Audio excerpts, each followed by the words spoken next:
दीप्ती, हा, बोल. हे बघ मी टिफिन किचन वर ठेवलाय भरून, तेवढा आठवणीने घेऊन जा. यार मला नकोय टिफिन. नकोय घेऊन जा. अरे यार, हा प्लास्टिकचा टिफिन इज्जत करायचे काम आहे. नको मला.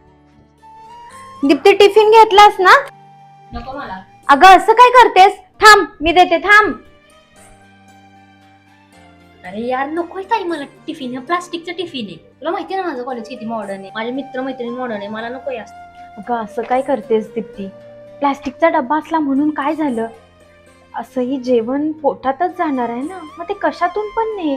हे घे. अरे मला लाज वाटते हे नाही. जरा चांगला डबा घेऊन ये ना. नकोय मला. जातो, तुला कळत नाही का? मी नाही येणार. काय करू हिचं समजतच नाही मला. आज जर आई बाबा असते तर ही वेळच आली नसती. कदाचित आजचं चित्र काहीतरी वेगळं असतं. अरे निशा ऐक ना. अगं मी उद्या पार्टीला नाही येणार. का नाही येणार ग?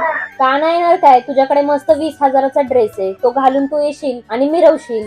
आणि माझ्याकडे सध्या 2,000चा पण ड्रेस नाहीये. आणि इथं आम्हाला सध्या खर्चाला पण पैसे नाही देत कोण. अगं दीप्ती तसं नाही. खरं तर मला तुझी ताई खूप आवडते. अगं तुझी काळजी करते, ती जीवापाड प्रेम करते. पण माझं तसं नाही. आमच्या घरात कोण कोणाशी बोलत नाही. अगं आमच्याकडे पैसा असून काय उपयोगाचा?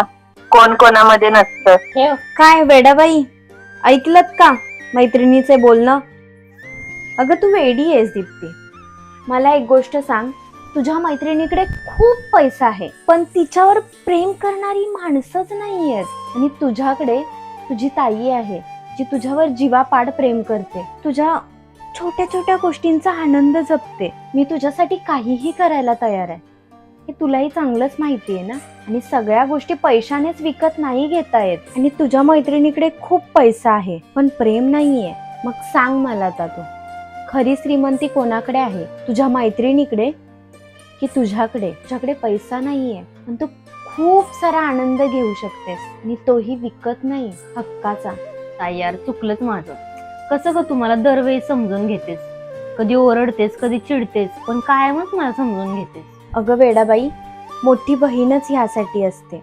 आपल्या लहान भावंडा चुकत असतील सतत तर त्यांना खडसावून सांगते, कधी प्रेमाने सांगते, कधी मायेनं जवळ घेऊन सांगते, पण हक्काने समजावणं सोडत नाही. त्यामुळे मोठी बहीण असणं खूप गरजेचं असतं.